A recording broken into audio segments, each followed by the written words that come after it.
Welcome to my mommy's podcast. This podcast is brought to you by Beekeepers Naturals, my source for bee-powered products. I've loved bees and the many benefits of all their amazing compounds since learning how to keep bees and be a beekeeper as a kid. And I was so excited to find a company that is just as passionate about supporting bees and sharing the benefits of their amazing products as I am.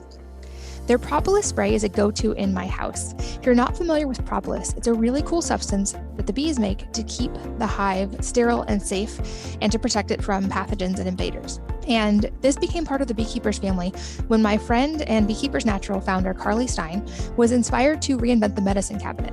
She discovered propolis, which is, like I said, a powerful ingredient that bees use to protect their hive from germs. She had struggled with low immunity her whole life, and propolis was the first thing that actually made her feel like her health was in her own hands. And that experience inspired her to tackle modern health issues from stress-based low immunity to brain fog to energy through ingredients found in nature and found with the bees. This one, like I said, is a go-to in our house. We use it almost daily, and they have other amazing products as well, including some that give me a big boost of energy like Belixir, and ones my kids love like Bee Powered, which has a mixture of all kinds of beneficial bee ingredients from bee pollen to honey and even royal jelly. So today there's an exclusive offer just for you for listening. Beekeepers Naturals has created a discount. If you go to beekeepersnaturals.com/wellnessmama and use the code wellnessmama, you will save 20% on your first order. That's beekeepersnaturals.com/wellnessmama. And if you enter the code wellnessmama, you'll save 20%. You can also find Beekeepers Naturals now nationwide in 2,000 stores, including Target, Whole Foods, and Sprouts. This episode is sponsored by Levels Continuous Glucose Monitors. I have been experimenting with this continuous glucose monitoring system for the past few months, and I've learned so much personalized data about my body's own response to different foods, even to workouts, to sauna, and to when I don't get enough sleep. I've been using Levels, and this has made a significant difference in the way I track my glucose data, and especially as it relates to diet and fitness.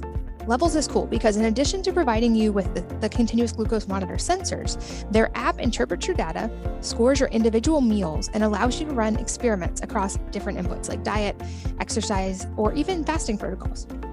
They're backed by a world-class team, including Stanford-trained MD, top engineers from SpaceX and Google, and a research team that includes legends in the space like Dr. Dominic D'Agostino and Dr. David Perlmutter, both who have been guests on this podcast before.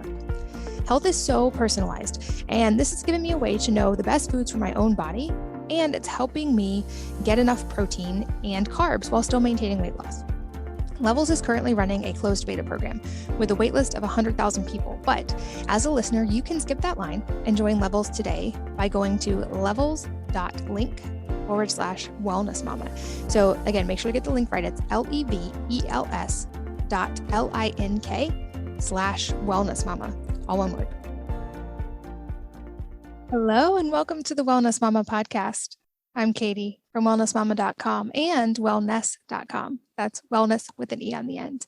And this episode is all about glutathione, free radicals, antioxidants, and aging. I'm here with Dr. Steve Morris, who is a physician who's currently serving as scientific advisor and principal formulator in the nutraceutical industry. He has done a lot of research and work in various areas and approaches, but today we talk specifically about his work on glutathione.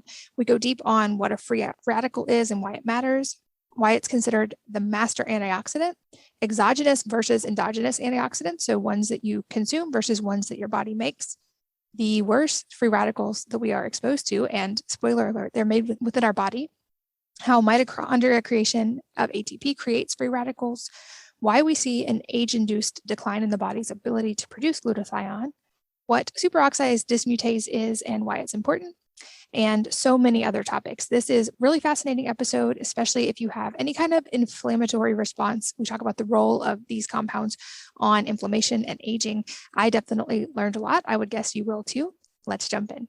Dr. Morris, welcome. Thanks for being here. Hi there. Great to be with you. I'm excited to get to deep dive on a topic you are an expert in today. Before we jump into that, though, I have a note in my show notes that you lived in Brazil for a couple of years and you speak fluent Portuguese. I'm curious, why did you live in Brazil? Good question. I was actually down there as a missionary for a couple of years, doing all kinds of service. And when they do that, you go down there, and I mean, I didn't speak a lick of Portuguese at all, and you're just kind of immersed in the culture immediately. And you have to trial by fire, learn it, or you don't eat. And so, anyways, yeah. And so I came back, and it was interesting speaking it for 2 years and not really speaking English. I had a hard time transitioning back to English when I came back. So, anyways, it was a good time, fun experience. Wow. Were you at the point of even thinking and dreaming in Portuguese?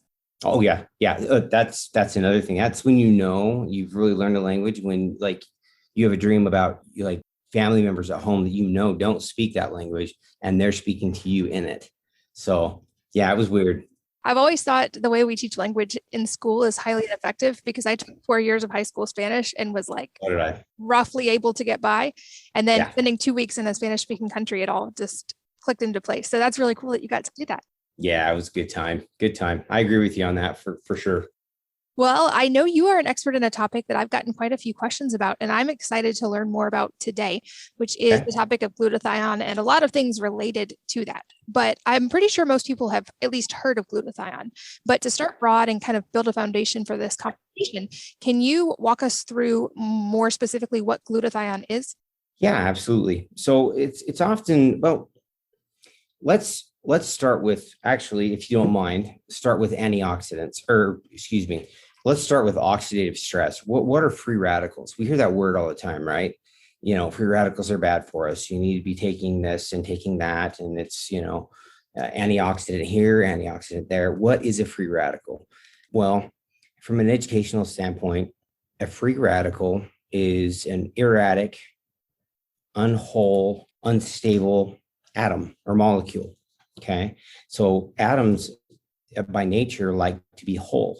When they lose a part of them, which is usually an electron or a hydrogen atom, they become erratic, and they go around scavenging, trying to find another electron or hydrogen to replace it. And that's what makes them dangerous, because the place they often go is to DNA or cellular structures in your body that are vital, and it can wreak havoc on your body. And that's what oxidative stress is. So antioxidants, what they do is they readily donate these electrons or hydrogen atoms to these bad guys and render them inert. Now, glutathione. Glutathione is often referred to as the master antioxidant of the body, and it is. And the reason why it is, there's multiple reasons, and we'll talk about those today. But the main thing is that it readily, more than anything else that we ingest or inside our bodies, it readily donates. It's a giver. It readily donates electron or proton to these bad guys. There's two forms of antioxidants. There's exogenous, and those are things that we eat. So like the fruits and vegetables and dietary supplements, and they're good. But there's a thing called bioavailability, which is a fancy word for like how much of something is your body actually able to use when you ingest it. And oftentimes a lot of these exogenous antioxidants, the bioavailability or their effectiveness is really low. It just kind of goes right through us. And then there's endogenous, and that's what glutathione is. And that means it's what your body makes, and your body makes glutathione. So just to recap, because this is a little bit of a flashback to potentially some high school science for a lot of us, when we're talking about free radicals, because they're unstable, they are designed to move to whatever area they can become stable by essentially bonding with what they need, correct? Yeah, pulling, like cherry picking an electron off of a hydrogen atom off of a strand of DNA. And then, we have mechanisms in our bodies to repair that. But as we age, that doesn't occur as much. And it just, with time, we get less effective at fixing those things. And then you get, mutations, which lead to chronic disease like cancer, diabetes, heart disease, you name it. Okay, so if I'm understanding, in an absence of an adequate amount of antioxidants, these are more likely to pull that from vital tissues in the body. Whereas if we have antioxidants available, it's going to more easily bond to those. Perfect. Exactly. Yep. The key to this glutathione is the sulfur atom. Okay. It's called a sulfhydryl group. And all that is a fancy term for a sulfur atom attached to a hydrogen. That sulfur bond to the hydrogen, it is really weak, so to speak. It more than anything else, it readily gives up that hydrogen or electron to, free radicals better than anything else.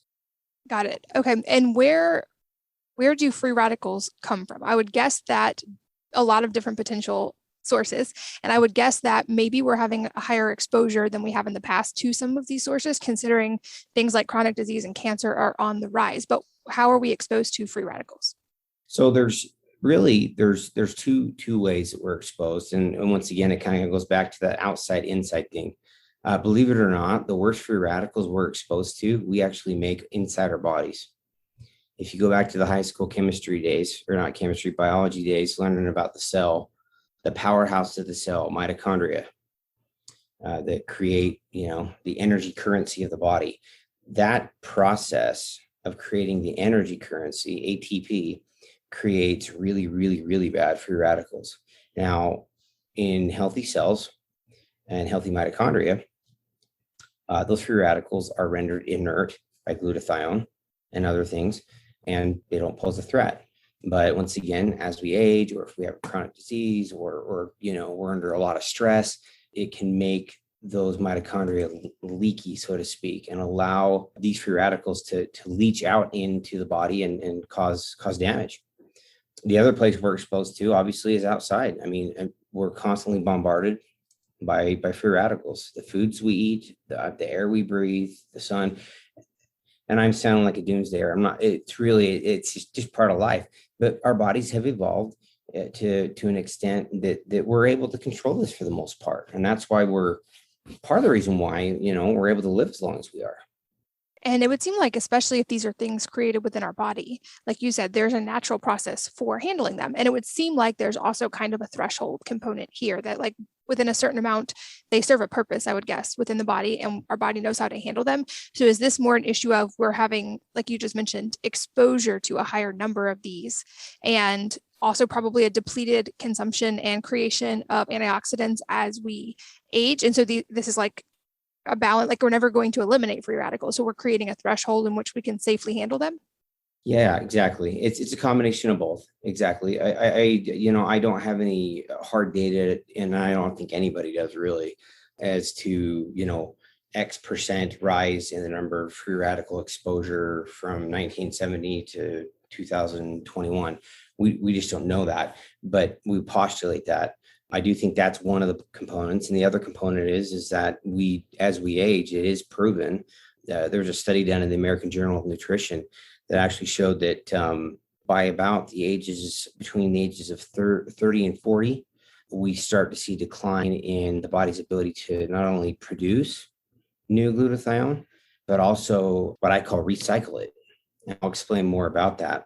And it's once you reach the age of 60 to 70, you're looking at 2.5 to 3 times lower amount of glutathione in your body than when you were, 30 or younger. I'm in my 30s, and I've noticed it does feel different than being in my 20s for sure. Oh, yeah. But in some ways also a lot better. I've had some positive health changes. But before we dive deep on specifically glutathione, I'm curious, can you just give us an overview of some of the other sources of antioxidants? Because certainly we've all heard things like green tea has antioxidants, certain foods have antioxidants. What are some other sources, and how do those compare to glutathione? Yeah. So, endogenously, once again, inside our bodies make what's called superoxide dismutase. That's a long word. We abbreviate it SOD. You'll see that on the shelves of, dietary supplement stores. How bioavailable, once again, how much of it we're actually able to use when we consume it. It's not much. So it's, once again, it's created in the body. Other areas, obviously you mentioned green tea, and then with the product that we're going to talk about today, the formulation, quercetin is another really big source of antioxidants. alpha lipoic acid, resveratrol, broccoli, which contains sulforaphane, is the fancy chemical name inside broccoli, and cauliflower. Elderberry is another one. Basically, any fruit or vegetable that's deep and rich in color contains antioxidants or polyphenols. That's what you need to be looking out for if you want to increase, even more. Got it. Yeah. Yet another reason to consume a wide range of micronutrient-rich foods and fruits and vegetables. Perfect. Yeah, I think that's a recurring theme for sure. I'm also curious, before we delve into this, since this is a natural bodily process, is there a time and a place for that response, and or a time and a place when you wouldn't want to blunt that response immediately? So for instance, I've seen kind of conflicting data on immediately post-exercise, for instance, taking antioxidants, because there's a role of you actually want some version of that response after a hard workout. Am I remembering that right? Or can you explain what's going on there? To a degree, yes. So a comparison I often use, and it's, for instance, when you get sick and you mount a fever, that fever, to a degree, is good for you. Not only is it increasing the temperature of your body, which makes you uncomfortable, but that increased temperature is two things. One, it helps minimize the growth of the bacteria or virus that's causing the infection because it can't operate in that hot of an environment. Two, it means that there's more metabolic processes going on, meaning your white blood cells are attacking it. Okay. And so we take ibuprofen or Tylenol to reduce the fever. We feel better, but it's in some ways blunting the response, our immune response. Now, I'm not saying that it's a bad thing that I take ibuprofen all the time, but it's a very, very similar thing. I think working out, post-workout, yeah, there is a release of free radicals and different toxins from the muscles for sure. If anybody's here has had a very deep tissue massage before, if you don't drink lots of water the next day, yeah, you can feel really sick after. It's because you're releasing certain toxins into the bloodstream.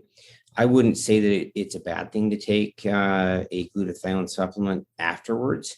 It's not going to necessarily blunt any positive return that you would get from working out, if that makes sense. Yeah, the data I've seen, if anything, it just seemed to be in a very narrow window, like that immediately after working out. Same with like an ice bath. You wouldn't necessarily, if you were trying to gain strength, want to do it immediately after, but it has a lot of benefit in a window after that. Yeah, when in essence, when you're working out, you're breaking the muscle down. You're not actually building. You may feel like you're pumped up, when you're lifting weights and working out, but really you just torn the muscles down. The building occurs afterwards. So yes, you are right.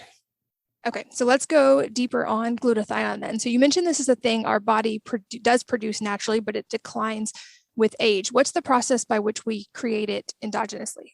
So it's a two-step process, and there's three key building blocks. One of them is the rate limiting, like most important building block, and that is cysteine, which is basically an amino acid. You can buy it off the shelf. It smells like sulfur because it has sulfur in it. It is the rate limiting factor in the production of glutathione. If you don't have enough cysteine in your body or sulfur, you can't produce the right amount of glutathione. So that's one building block. The second one is glutamine. It's also an amino acid. Okay. And the third one that we'll talk about too is glycine. So, and that's another amino acid. So those three building blocks are the three that make up the molecule of glutathione. And it goes through two steps. There's two enzymes that are utilized that are in the bloodstream that make this, and that's how it's made. So really, what it boils down to is are we getting enough sulfur in our diets? Number one, and along with that, are we getting enough cysteine donors or molecules that are able to readily donate cysteine to make this? Gotcha. And I know you have a specific solution to this, but I'm also curious, what are dietary sources of sulfur and or these amino acids, and are those worth supplementing with if someone knows that they might be either at an age or have a reason for their glutathione production to be lower? No, definitely, most definitely. I've got a list. If meats don't bother you, turkey, chicken, fish, beef even has high amounts of it. If we get into plants, we look at nuts and seeds, grains, legumes, especially walnuts, like as far as nuts go. Then we have what are called allium vegetables. That's ALLIUM. And those are the vegetables that we typically think of that have kind of a very strong odor or taste. So that would be like onions, garlic, leeks, scallions, shallots, things like that. And you'll know. Usually, what I say is if you cook with it and you put it in the fridge, and the next day it smells like sulfur when you open it up, that's a sulfur containing one. And then the other one is what are called cruciferous vegetables, and those are things like broccoli, cauliflower, cabbage, arugula, kale, all those sorts of vegetables. So those are good places to get sulfur. Sulfur is very, very key, not just in the production of glutathione, but in several enzymatic processes in the body. Yeah, that brings to mind another podcast guest I've had in the past, Dr. Terry Walls, who had an amazing recovery from MS. And part of her protocol involved a lot of brightly colored vegetables, allium vegetables, and cruciferous vegetables every day to essentially like hyperload that response and flood the body with micronutrients. And it makes sense based on what you just explained. I would guess there's also a point, certainly I would guess things like any kind of gut issue and absorption issue would decrease the amount of these things you can even absorb from food. Also, you mentioned these all slow down with aging. So our ability to convert slows down with aging. So that makes me think, obviously I always defer to it when it's possible. It's great to get everything from food, but also there's very much a time and a place to support the body supplementally, especially in today's world with declining nutrient density and an increase in free radicals like we've talked about. How might a person know if their glutathione production is declining, or is that a thing we can just essentially assume happens with age? I think you can essentially assume that it happens with age.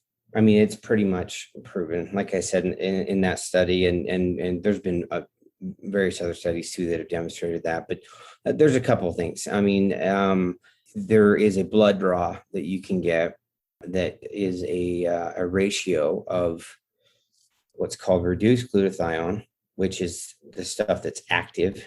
And then it's a ratio of that to the oxidized form of glutathione or spent. And most of the studies, that's what they look at, is they look at the ratio of that. You want that ratio to be higher.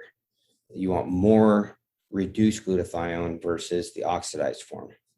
The body has a way of recycling glutathione, has an enzyme that basically takes what's called glutathione disulfide, which is two glutathione molecules hooked together. They're missing their hydrogens, or their electrons they've given away.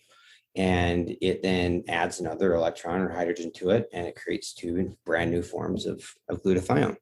And both of these, so what contributes to the reduction of glutathione with age is not only are we producing less, but we're recycling at a slower rate as well. Got it. Okay. So then definitely seen a lot of information about glutathione supplements. What happens when we take an exogenous glutathione versus when we create it internally in the body? Does the body recognize those as different, or does the body use it in the same way? Good question. So I often refer back to, in the hospital when we have patients that come in that have overdosed on Tylenol. What ends up, unfortunately, killing them is the fact that they've literally oxidized every last molecule of glutathione in their liver and in their body. And so the only way we have to supplement them in the hospital effectively is aerosolize, or, through a breathing treatment, what's called N-acetylcysteine, NAC, and it's a cysteine donor. Okay. It happens to be on the market readily, once again, as a dietary supplement. The problem is if you take it in a capsule or ingest it, basically, its availability to the body is 10% or less. It's not that high. And that's why we have to aerosolize it. If we could do that at home, that would be great. But unfortunately, that's a drug. It then becomes a drug.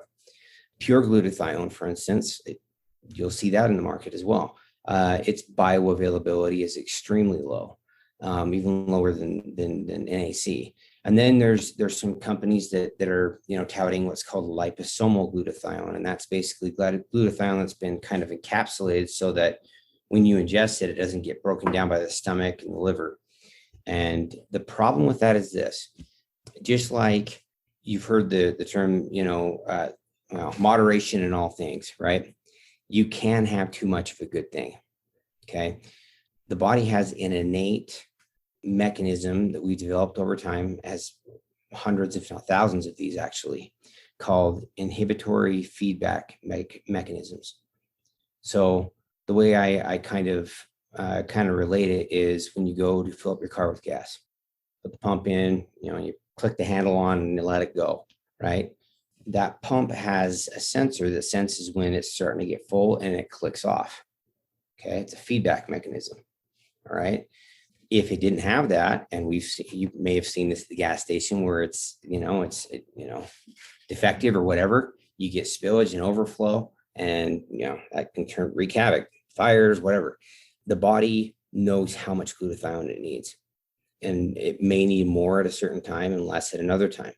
And so by taking liposomal glutathione, you're bypassing that process, that innate process.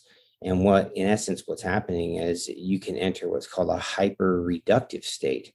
So instead of being in a hyper-oxidative state where you've got all this oxidation going on, you're in a hyper-reductive state, which is equally as bad, if that makes sense. That does make sense. And I definitely agree with you that too much of a good thing. I think that's an important thing to remember, even with water. We see that with literally everything. There can always be too much of a good thing. So how do we know what that threshold is? And is there a way to consume glutathione in a bioavailable way that does not bypass that process?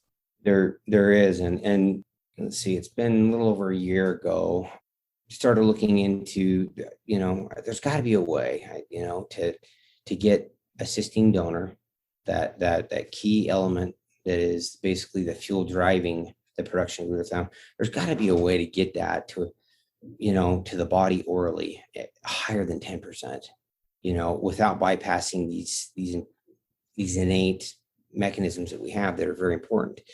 And came across a molecule we abbreviate as NACET, and it stands for N-acetylcysteine, which is NAC, but it has two other chemical groups attached to it, an ethyl and an ester group.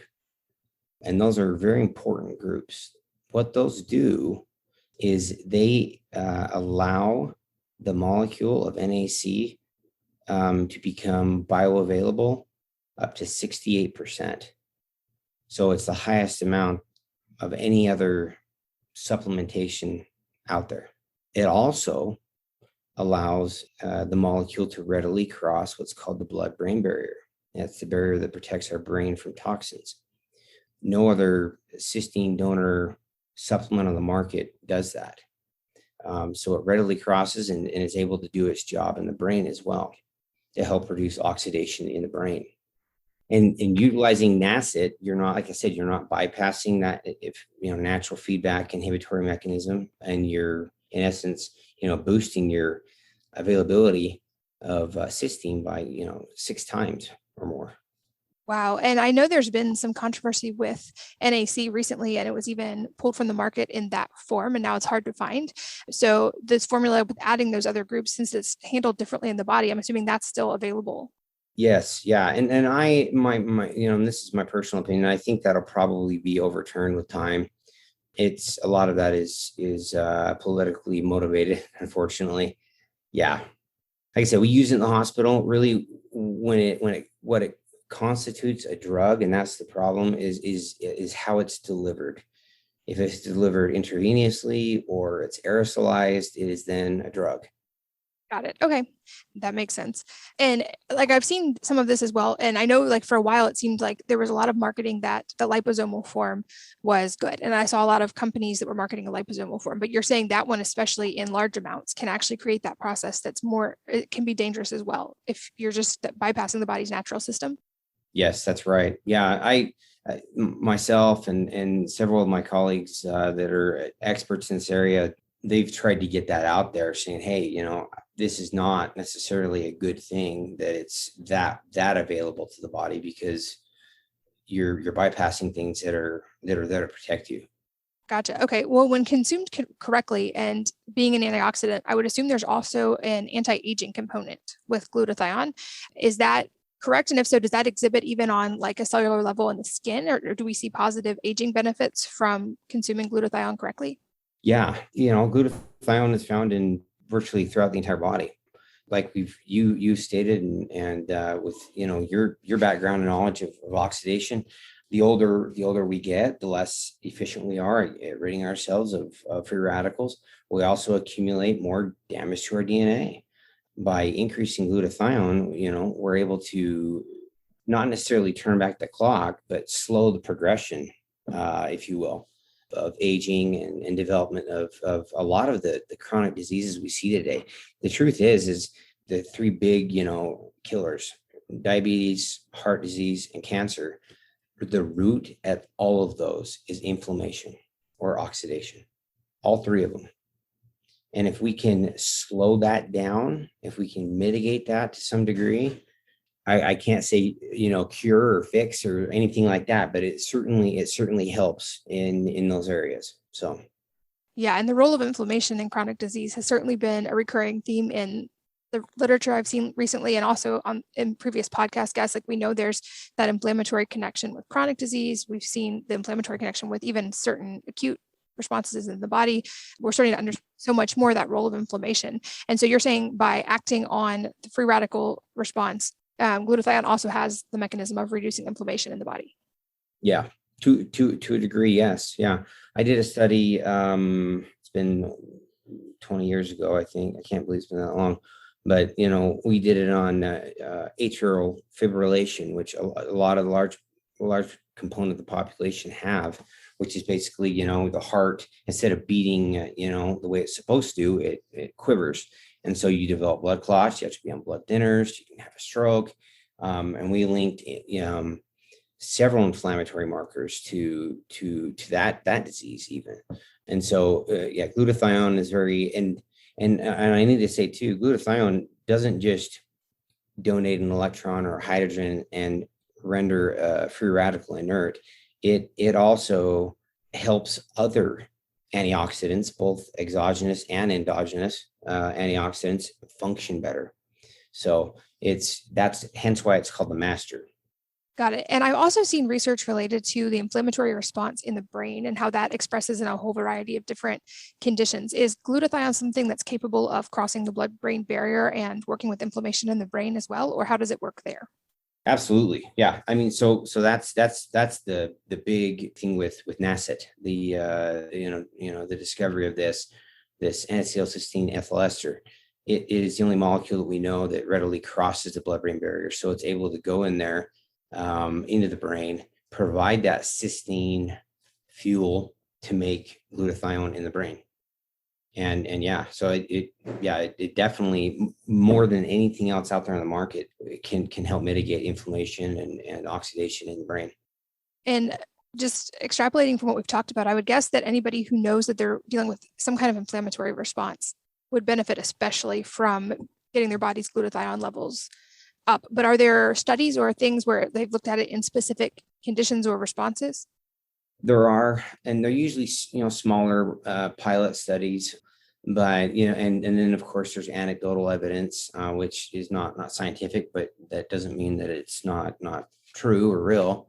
I would always tell patients, and still do, there is such a thing called the placebo effect, right?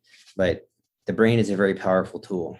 And you can take a medication all day that we know works, but if you don't believe that it's going to work, I've seen people that it doesn't work.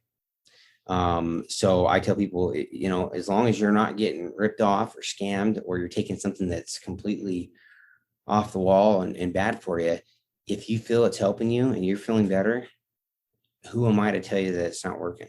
You know what I mean? Yeah, exactly. This podcast is brought to you by Beekeepers Naturals. my source for bee-powered products. I've loved bees and the many benefits of all their amazing compounds since learning how to keep bees and be a beekeeper as a kid. And I was so excited to find a company that is just as passionate about supporting bees and sharing the benefits of their amazing products as I am. Their Propolis Spray is a go-to in my house. If you're not familiar with propolis, it's a really cool substance that the bees make to keep the hive sterile and safe and to protect it from pathogens and invaders. And this became part of the Beekeepers family when my friend and Beekeepers Natural founder, Carly Stein, was inspired to reinvent the medicine cabinet. She discovered propolis, which is, like I said, a powerful ingredient that bees use to protect their hive from germs. She had struggled with low immunity her whole life, and propolis was the first thing that actually made her feel like her health was in her own hands. And that experience inspired her to tackle modern health issues from stress-based low immunity to brain fog to energy through ingredients found in nature and found with the bees. This one, like I said, is a go-to in our house. We use it almost daily, and they have other amazing products as well, including some that give me a big boost of energy like Belixir, and ones my kids love like Bee Powered, which has a mixture of all kinds of beneficial bee ingredients from bee pollen to honey and even royal jelly. So today there's an exclusive offer just for you for listening. Beekeepers Naturals has created a discount. If you go to beekeepersnaturals.com/wellnessmama and use the code wellnessmama, you will save 20% on your first order. That's beekeepersnaturals.com/wellnessmama. And if you enter the code wellnessmama, you'll save 20%. You can also find Beekeepers Naturals now nationwide in 2,000 stores, including Target, Whole Foods, and Sprouts.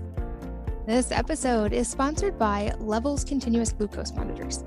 I have been experimenting with this continuous glucose monitoring system for the past few months, and I've learned so much personalized data about my body's own response to different foods, even to workouts, to sauna, and to when I don't get enough sleep. I've been using Levels, and this has made a significant difference in the way I track my glucose data, and especially as it relates to diet and fitness. Levels is cool because in addition to providing you with the continuous glucose monitor sensors, their app interprets your data, scores your individual meals, and allows you to run experiments across different inputs like diet, exercise, or even fasting protocols. They're backed by a world-class team, including Stanford-trained MD, top engineers from SpaceX and Google, and a research team that includes legends in the space like Dr. Dominic D'Agostino and Dr. David Perlmutter, both who have been guests on this podcast before.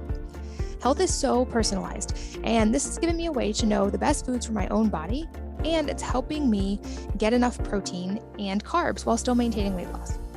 Levels is currently running a closed beta program with a waitlist of 100,000 people, but as a listener, you can skip that line and join Levels today by going to levels.link/wellnessmama. So again, make sure to get the link right. It's levels.link/wellnessmama. All one word. So I'm curious from the anecdotal side. I know that you guys have worked to release to get this product out to people. Who are you finding is most often taking it, and what kind of results are they seeing? Yeah, so we see it, a wide variety. So from very healthy athletes, and they're seeing, increased focus, energy, sense of well-being, just a general health. They just feel better. To people that are, overweight to a degree. And they're actually seeing some weight loss with this, and then to people that have autoimmune and inflammatory disorders. For instance, we do have one person in particular that has interstitial cystitis, which is a really tough condition to treat it's basically an inflammatory disorder of the bladder. And we have lots of ways we can help mitigate the symptoms, but this particular patient, it's mostly in women, started taking this and was not taking it with the intent that it would help with interstitial cystitis. She just started taking it because she thought, hey, I'll give it a run. Once she started taking the supplement, she noticed that her symptoms were getting less and less, and eventually started to go away. Now, once again, I'm not saying that it cures it. That's not it. But it certainly, in an anecdotal way, for her, has helped tremendously. And I'm curious, I know there's the sulfur component here, and certain people have genes that don't respond well to certain sulfur-related compounds. I'm curious how this comes into play with that, and if this form is able to be safely absorbed by those people. So let's talk about that. Yeah. So people often say, oh, I have a they'll say a sulfur allergy. What they've been told is they have, usually from their doctor, a sulfa allergy. That is a completely separate thing from sulfur. So trimethoprim sulfamethoxazole is a common drug. It's an antibiotic given to people that people are allergic to. It's the drug they're allergic to, not sulfur. Then there's the whole thing of, you'll see on a lot of shampoo bottles now or personal care products, because I formulate those as well, sulfate or sulfite free. Those, once again, are completely different. It's not the atom sulfur that you're allergic to. If you were, you'd be dead, because sulfur is everywhere in your body. It's the drug. It's the molecule itself that you're allergic to. Gotcha. That is helpful to understand, because I have a couple of those genes and I've reacted poorly to certain supplements before. So that's really helpful to understand. Yep, exactly. Like, for instance, so, one of the big, so soap initially didn't foam, several hundred years ago when they created soap. It was rendered from fat. It didn't foam. Soap only started to foam when we came up with surfactants, and specific surfactants that are used in less now, but were heavily used, and I guess still are. SLS, SLES is abbreviated sometimes. Sodium lauryl sulfate, and some people are allergic to those. They'll get dry scalp if they use the shampoo. They'll break out in a rash. I know it's used in a lot of toothpaste, and I know, for instance, myself, if the toothpaste has it in there, I end up getting a film in my mouth, and it's the skin sloughing off. I'm allergic to that in my mouth and the mucosa. So, but once again, it has nothing to do with the actual atom. Okay, so let's talk briefly about the specific formula that you have created and formulated. And I know you've explained kind of the process of it, but how does this work specifically in the body in a different way? And is it a risk to that threshold problem, or is a body able to modulate how much it needs with that form? Very good question. So, stumbling across and researching and spending a lot of time in books and on PubMed, coming across this NACET. I from medical training knew that cysteine is the key driver in this process. We have a hard time getting enough of it in our bodies, and so I thought, let's combine and make basically a super glutathione product. So not only providing that cysteine donor component, which is NACET, but also putting in this formula the other two building blocks we talked about. Glycine and glutamine are both in there, as well as several other ingredients: milk thistle, quercetin, things that I kind of mentioned earlier, alpha lipoic acid, resveratrol. We even have broccoli extract in there as well that's standardized, that has sulforaphane that I mentioned. Elderberry, blueberry extracts are in there as well. And the whole point of this supplement is to help boost and support glutathione production, as well as the recycling of glutathione and the recycling of other antioxidants. So if you go drink a glass of orange juice, vitamin C is a great antioxidant, but once it's spent, it's done and it can't be recycled. Glutathione recycles it, can make it useful again. Milk thistle, for instance, that's in our formula, just by itself has been shown to increase glutathione by up to 35%. It also increases that other molecule that I talked about, SOD, superoxide dismutase. It's been used for centuries by multiple populations. Quercetin is another one as well that's been used for a very long time. It's a key component or helps with what's called phase 1 and phase 2 detoxification. And those are two key pathways in the liver to help detoxify the things that we ingest. Everything we ingest goes through the liver essentially, and the liver filters it. And that's why when we ingest things, we end up not getting a lot of what we ingest, because the liver filters it out, breaks it down, the stomach acid, things like that. It's called the first pass effect. Got it. And I know glutathione is very supportive of the liver, which is the master organ, if we're talking about master antioxidants. So impaired liver function has wide-ranging consequences throughout the body. So any way we can support the liver essentially supports every reaction in the body in a profound way. And I'm glad you brought up the sulforaphane component as well, because I've written about sulforaphane and talked about it on this podcast. I know there are people like Dr. Rhonda Patrick who talk extensively about it, and its role that we're understanding more and more in the research. And it seemed like for a long time, we knew it was available in food and things like broccoli sprouts, which I've grown in my kitchen. But it seemed like it's more recent that we're able to stabilize it and get it into a supplement form that's beneficial to the body. Is this a new thing, or am I just seeing this research now? No, you're right. I think it's probably, I mean, it's been around for a decade or two, but it's becoming more mainstream now. And exactly what you're talking about is a standardization, basically. So instead of just taking broccoli powder or eating broccoli, which is good for you, there's a lot of other things in broccoli that are good for you. This is standardized, meaning that it has like, a percentage of that powder is guaranteed to have X amount of sulforaphane in there. Got it.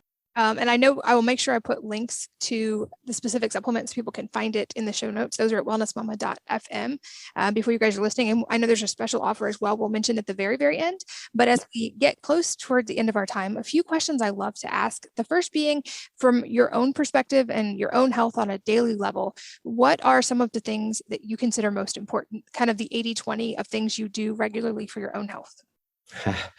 Oh boy, for my own health. Yeah, I try. That's a tough one to answer. You should do what you say, right?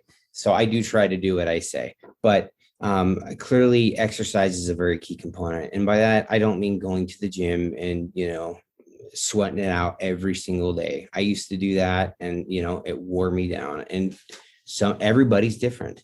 Some people are made to do that, others are not. But getting in at least 30 minutes of some form of aerobic exercise, going for a walk is enough. Okay.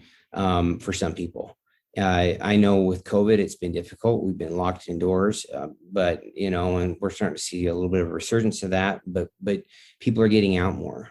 Exercise, I don't need to even go into that as to why it's good for you. Like I said earlier, moderation in all things. Yes, we need to eat fruits, vegetables. We need to be, drinking plenty of water. I think that's a big component as well. But moderation, it's okay to have now and then vices. Okay. And that's where this boost in glutathione is helpful to a degree. So, staying happy. I think the brain is it is the most powerful tool. It certainly utilizes more energy than any other organ in the human body. It also consumes more blood than any other organ in the human body, which tells you something. I mean, it's a very, very powerful tool. So staying healthy up here, and whether that's through meditation, doing yoga, whatever works for you to be present in the moment. I think us as humans, and in particular Americans, we have a hard time in life focusing and being present in the moment. I know myself, I'm always worried about the past or the future, or I have been. And so for me, I try to engage in activities that keep me present. That's great advice. And especially the brain side, I've learned more and more. We know from the data, meditation, for instance, people who meditate regularly, their brains are 7.5 years younger than people who don't. And I think when we're young, we get more opportunities, hopefully in a good way, even in the school environment, to exercise our minds and to learn and to grow and to see patterns. And that gets more difficult, or at least we have to be more intentional about it as we get older, because I feel like we get more routined and have fewer opportunities naturally for that. But to your point, we can make time for meditation or like cool cognitive games and puzzles, and there's always going to be learning experiences. We just have to prioritize them as we get older. Yeah. And I want to emphasize something in life in general. And here's my counseling component to this from a counselor standpoint. The moment you find yourself utterly and completely comfortable, there's something wrong. And that doesn't mean you need to be just miserable all the time, but there needs to be some level of discomfort in your life all the time. Otherwise, you're not growing, you're not changing, and you've heard the term, if you're standing still, you're not standing still, you're going backwards. And that is the truth. So always finding things to change up, move, stimulate your mind. those are all good things. And then the last thing I would say for good health, and this is another big problem today, especially with sleep apnea, is quality sleep. So make sure you get plenty of rest. Yeah, and that's certainly being threatened in the modern world. But I would say the only commonality across every expert I've ever had on this podcast is the importance of sleep and quality sleep. I've never had anyone say sleep is not important or sleep doesn't matter or you can get too little sleep and be okay. That is an absolute constant and one that we don't, certainly to your point, prioritize enough often in today's world. So very sound advice. Yeah. Another question I love to ask toward the end, are there any other areas that are commonly misunderstood or not understood about your area of expertise that we haven't already touched on? And if so, what are they? Boy, my area of expertise is kind of, it's broad. So I initially started out as a family medicine physician. I did virtually everything. I was like an old time family doctor. I delivered babies. I worked in the ER. I rounded on patients, did minor surgeries. It burned me out pretty quick. Talking about sleep, it was hard, but it gave me a broad view of the human body versus looking at each organ individually. Instead, looking at the person as a whole. And so I entered the dietary supplement and personal care arena about 10 years ago with that mindset, the body as a whole. Okay. And so from that standpoint, I am passionate about, developing novel dietary supplements, personal care products, OTC drugs that are science-based, that are efficacious, that are safe, that actually help the consumer. So that's kind of where I don't know, that's what drives me. I love that. Another question I love to ask toward the end is if there's a book or a number of books that have had a profound impact on your life, and if so, what they are and why. Oh, wow. Yeah. One of them I can't say the name because this is a PG program. So I'll end with that book. But any of Brene Brown's books are very good. She's she's a PhD in psychology. It talks a lot about guilt and shame and what that does to the brain and the whole body. All of her books have been great.